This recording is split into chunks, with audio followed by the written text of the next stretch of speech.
ताजा खबर के दर्शकों का स्वागत है। मैं बताना चाहूंगा फिल्म जॉली एलएलबी का एक जज एक डायलॉग बोलता है, बड़ा मशहूर रहा था कि जब इंसान सभी आयोग से, सभी डिपार्टमेंट से, सभी थानों से जब हार जाता है तो वो एक शब्द कहता है कि मैं तुम्हें कोर्ट में देखूंगा। इंसानों को अभी भी उम्मीद है, हिंदुस्तानियों को अभी भी ये उम्मीद है कि अगर हमें कहीं न्याय ना मिला तो अदालत हमें न्याय दिलाएगी। आज उसी अदालत की जीत होते हुए हम यहाँ देख रहे हैं, ये बरुआ डाका है, ये निगम पार्टी प्रत्याशी रही है सुल्तानपुरी से। आज जगह जगह इन्होंने धक्के खाए, अलग अलग डिपार्टमेंटों में शिकायत दी, लेकिन कहीं कोई कार्रवाई नहीं। लेकिन आज कोर्ट ने इन्हें कम से कम इंसाफ की उम्मीद जगाई है। करुणा जी, बहुत बहुत स्वागत है। क्या मुद्दा रहा? आप अपने जीते हुए प्रत्याशी पे आरोप लगा रही हैं कि उन्होंने जाली दस्तावेज दिए हैं और वो पुरुष नहीं स्त्री है, कई चीजें हैं, बताइए जरा, स्पष्ट करिए। जो हमारे वार्ड से वार्ड 43 से जी आप पार्टी के जो बॉबी किन्नर जीता था, जी। वो एक तो फर्स्ट है कि जो भी उन्होंने डॉक्यूमेंट्स वगैरह जारी किए थे वो सारी उन्होंने फर्जी कहा आ था रहा मैं था। महिला और मैं एससी हाँ हूँ। जी, उन्होंने कहा मैं महिला हूँ, महिला भी नहीं साबित हुई वो, और उन्होंने कहा मैं एससी कैटेगरी से हूँ, बट वो उनका एससी सर्टिफिकेट जो भी है वो सब भी फेक पाया गया। किन्नर दो प्रकार के होते हैं, एक महिला किन्नर और एक पुरुष किन्नर। यहाँ इनका कहना है कि उस महिला प्रत्याशी ने ये कहा था कि मैं महिला किन्नर हूँ, लेकिन वो पुरुष था। और ये सीट महिला रिजर्व है, मैं दर्शकों को बता दूं जी, ये हाँ सीट जी, महिला ये रिजर्व है। महिला रिजर्व है, और महिला रिजर्व है तो इसीलिए मैंने भी फाइट किया है, क्योंकि मैं भी महिला हूँ और आप मैं भी। सेकंड रनर अप रही थी। हाँ जी, सेकंड रनर अप रही थी, और मैं महिला और एससी कैटेगरी से बिलोंग करती जी, इसमें लगभग 2022 में चुनाव हुआ था, तब से मैं सुन रहा हूं कि आप दरखास्त, शिकायतें, आवेदन अलग अलग डिपार्टमेंटों में दे रही हैं। अब जब अदालत ने आपको इंसाफ की राह दिखाई है, एक नई आशा दवाई है, क्या कहना चाहते हैं? कहाँ कहाँ आपका जाना हो पाया था 2022 से 24 तक अलग अलग दफ्तरों में, चुनाव आयोग? हूँ। हाँ जी, हम चुनाव आयोग में भी गए थे, हम पुलिस स्टेशन भी गए थे, हम सब जगह गए, लेकिन हमारी लेकिन वहाँ कहीं पर पर हाँ जी कोई? कहीं सुनवाई नहीं हुई। हम एलजी हाउस तक भी गए थे, हमने अपना लेटर भिजवाया था, तो वहां पर भी हमारी कोई सुनवाई नहीं हुई। बट जब उनका कोई रिस्पॉन्स नहीं आया तो बहुत खुशी है। आपको बताऊं कि ये एक जानी मानी हस्ती है। इनके ससुर जी 25 साल तक दिल्ली के विधायक रह चुके हैं। ये मतलब आप इन्हें दिल्ली के जाने माने प्रमुख लोगों में से गिन सकते हैं। इनको सुनवाई नहीं हो पाई, इनको इंसाफ नहीं मिल पाया, ये पुलिस के पास, आयोगों के पास, डिपार्टमेंटों के पास जाते जाते रहे। सोचिए, जो आम इंसान होते होंगे, ठेले वाले, केले वाले, तो पुलिस प्रशासन उनको किस तरीके से प्रताड़ित करती थी। आज जब अदालत ने आपको उम्मीद दिखाई है, तो आप क्या सोचती है? क्या चुनाव आयोग को इनका कैंसिल कर देना चाहिए, या उपचुनाव लड़ाना चाहिए, या कार्रवाई करनी चाहिए? इनका बिल्कुल रद्द कर देना चाहिए, क्योंकि इन्होंने जनता को गुमराह किया है अपने इन सब चीजों से। और इन्होंने जनता को बोला कि मैं एससी हूँ, मैं किन्नर हूँ, मैं फीमेल हूँ, मैं फीमेल रह चुका हूँ, मेरे ऊपर बहुत अत्याचार वगैरह हुए हैं, वो सब कुछ फेक पाया गया आज। जी। तो अब अंतिम बातों की तरफ आते हैं। कोर्ट ने जो करना था उसने कर दिया, उसने जो है एफआईआर दर्ज करने का पुलिस प्रशासन को आदेश दे दिया। अब पुलिस प्रशासन, सरकार, अधिकारियों से आप क्या आग्रह निवेदन करना चाहेंगे? अब मैं उन सभी से ये आग्रह करना चाहती हूँ कि जल्द से जल्द और भी आगे के जो निर्णय है वो जल्दी से जल्दी लिए जाए, और इनके खिलाफ एफआईआर करी जाए, ताकि हमें भी एक उम्मीद दिखाई दे। बहुत बढ़िया। ये वरुण ढाका जी हैं, इनके नाम से इंजीनियरिंग कॉलेज है, जानी मानी हस्ती है ये। हकीकत में अगर ये चीज मेल होती तो यही लड़का 100% मुझे मालूम है, जितने इनके दोस्तों की संख्या यहाँ बहुत है। ये इनके बारे में एक बात मुझे कहता हुआ अच्छा लग रहा। अभी हाल ही में एक फिल्म आई है, मिस्टर एंड मिसिज माई, उसी तरीके से मिस्टर एंड मिसिज वरुण है। इस व्यक्ति ने, मैंने एक बात देखी, चुनाव के समय में 24 घंटे पत्नी के साथ रहा। इस व्यक्ति में मैंने एक बात देखी, कहीं भी पत्नी को जरूरत पड़ी किसी जगह, अदालत में 20 चक्कर काटने पड़े, ये पति, एक अच्छा पति वहां पे साथ था।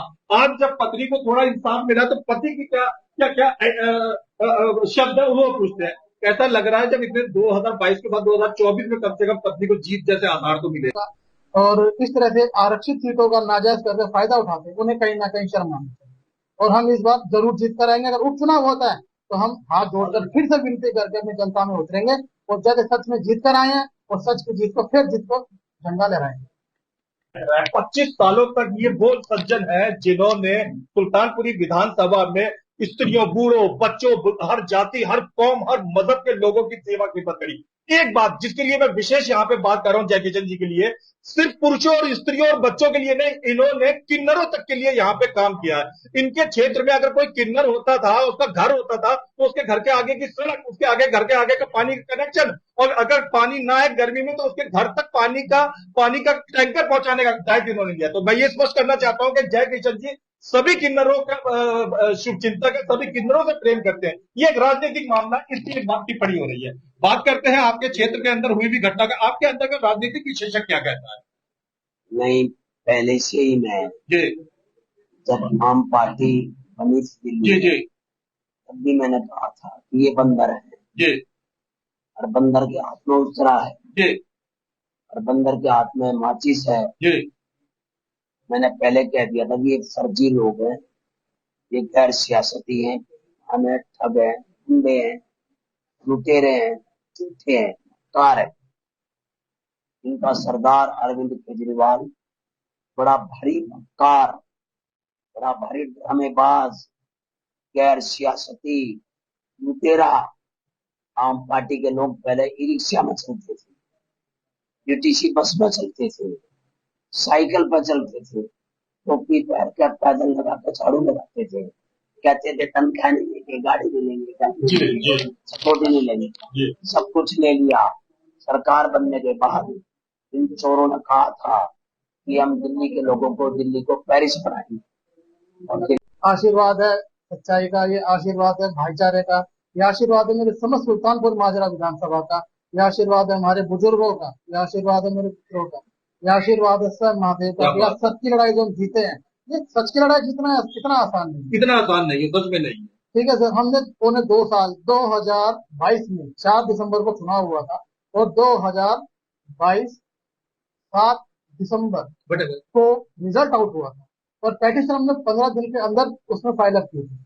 सारा प्रोसेस मेरे सामने हुआ है, जी। हाई कोर्ट से लेकर दिल्ली तक, दिल्ली डिस्ट्रिक्ट कोर्ट तक हमने बहुत चले हैं, बड़ी उम्मीदों से चले हैं, कहीं कहीं ठोकरें भी लगी हैं, कहीं कहीं लोगों ने साथ भी छोड़ा है, निराशा भी हुई, हाँ निराशा भी हुई है, कहीं कहीं पुलिस ने भी साथ नहीं दिया, कहीं कहीं सारी लेकिन पुलिस आपको भी- अदालत के ऊपर यकीन रहा।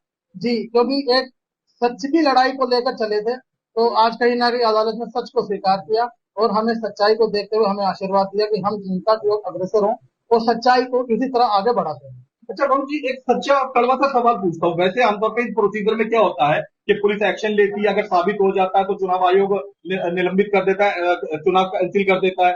कुछ मामलों में तो सेकंड रनर अप को घोषित कर दिया जाता है, कुछ मामलों में उपचुनाव होता है। अगर उपचुनाव होता है तो आपको लगता है कि आपकी धर्मपत्नी इस बार जनता का दिल जीत लेंगी? सर बिल्कुल जीतेंगे। पिछली बार हमें जो वोट्स मिले हैं हम सेकंड रनर अप पे आए हैं, जी। तो सर एक मेरा चेहरा ही नहीं था, मेरे पिताजी का भी चेहरा रहा इसमें, हमारे वोटर्स का, आपके हमारे पिताजी को तो बुजुर्गों सभी का, दिल्ली में जानते हैं जी। बुजुर्गों का और मेरी धर्मपत्नी का, हम दोनों क्वालिफाइड हैं। मैंने मास्टर्स किया हुआ है और क्या मेरी बात है। वाइफ जो है वो पीएचडी एनरोल कर चुकी है, CTET paper 1 clear, MA MCom अच्छा, जी। और सर कुछ ना कुछ पढ़े लिखे लोगों ने हमें अच्छी सलाहें दी और अब वो यही कहते हैं कि अब शिक्षितों का समय है, शिक्षितों हाँ का, डेफिनेटली। और शिक्षित ही इस बार आगे आएंगे। और जो हम पानी फ्री, बिजली फ्री देंगे, लेकिन बिजली फ्री नहीं है। कांग्रेस के राज में 69 दिन में बिजली का बिल आता था। इस अरविंद केजरीवाल बेईमान के मुख्यमंत्री के राज में 21 दिन में बिजली का बिल आता है, 28वें दिन भरना पड़ता है। नहीं भरोगे तो 1 तारीख को बिजली कट जाएगी। 59 लाख लोगों से ये बेईमान अरविंद केजरीवाल की सरकार कमर्शियल रेट ले रही है और ये बेईमान मुख्यमंत्री ने इसका ड्रामा दिल्ली के देश के लोगों के सामने आया कि दारू की बोतल फ्री, पानी की बोतल 30 रुपए की, दारू की बोतल फ्री, नींबू 200 रुपए किलो, दारू की बोतल फ्री। इस गुंडे के राज में, इसकी सरकार के राज में धनिया जीरा 1000 रुपए किलो, अरे जो है अदरक 500 रुपए किलो, अरे सरसों दाल, सरसों का तेल, सिलेंडर, नमक की थिल्ली, सिलेंडर वो भारत सरकार का है। ये चीज तो सब्जी, टमाटर, प्याज, टमाटर 200 रुपए किलो, लहसुन 400 रुपए किलो, धनिया 600 रुपए किलो। अरे बेईमान मुख्यमंत्री, या तो काला मुंह करा ले, डूब कर मर जा। तो अब भी जो है इतना भ्रष्टाचारी होने के बाद भी मुख्यमंत्री की कुर्सी नहीं छोड़ रहा है। ये जो न्यायपालिका ने मेरे बेटे की पत्नी के खिलाफ हक में जो फैसला दिया है, मैं न्यायपालिका का पहले भी भरोसा करता हूँ और मेरी पार्टी भी और मैं भी न्यायपालिका की प्रशंसा करता हूँ। जो आम पार्टी के निगम पार्षद ने फर्जी शुरू का सर्टिफिकेट बनाते हैं, जो किन्नर भी नहीं है, जो महिला लोग हो गया है, न्यायपालिका ने साबित कर दिया है कि फर्जी सर्टिफिकेट के आधार पर आम पार्टी का किन्नर निगम पार्षद जो बना था, उसके खिलाफ आज न्यायपालिका ने रोनी कोर्ट में एफआईआर दर्ज करने के आदेश दिए हैं। उसको गिरफ्तार किया जाए, उसके खिलाफ एफआईआर दर्ज तुरंत की जाएगी। उसकी सदस्यता खत्म करके जो सेकंड पोजीशन पे आता है उसको चांस दिया जाता है। ऐसा लीगल कानून है, बहुत बढ़िया। वो ऐसा किया जाए जिससे 6 महीने बाकी होते हैं। मेरी बेटी इस क्षेत्र के लोगों की पूरी विधानसभा की पूरी दिल्ली में गरीबों के, बेरोजगारी के, हर जाति, हर धर्म, हर भाषा, हर प्रांत, हर शिक्षा हो, चाहे रोजगार हो, चाहे दूसरे काम हो, उसके हक में आवाज उठाएगी। मेरी बेटी को दोबारा डिक्लेयर किया जाए, क्योंकि ये सेकंड पोजीशन पर थी और जो न्यायपालिका ने फैसला किया है मैं उसकी प्रशंसा करता हूँ। ये मैं कहना चाहता हूँ, और जिन लोगों ने इसमें सहयोग दिया है उनकी भी प्रशंसा करता हूँ। मैं ये कहना चाहता हूँ।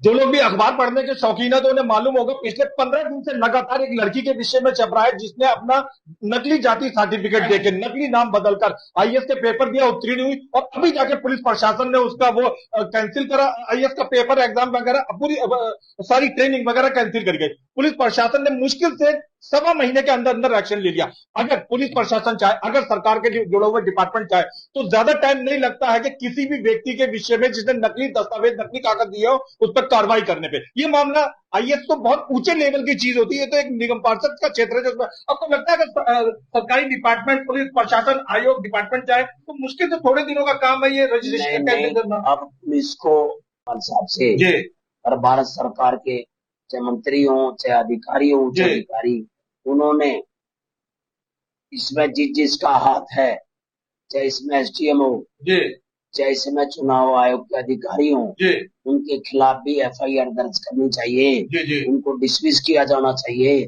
और जो पुलिस भी, अगर जो एसएचओ कोई भी इसमें इन्वॉल्व है, उनके खिलाफ भी, उनको भी डिसमिस किया जाना चाहिए और इस पर तुरंत कार्रवाई होनी चाहिए। और जो न्यायपालिका के आदेश के बाद इसमें अधिकारियों ने कोई कोताही बरती तो मैं सड़क पर उतरूंगा अपने समर्थकों के साथ और मैं आंदोलन के लिए तैयार हूँ। चाहे मैं मर जाऊं लेकिन उठूंगा नहीं, आंदोलन जरूर करूंगा।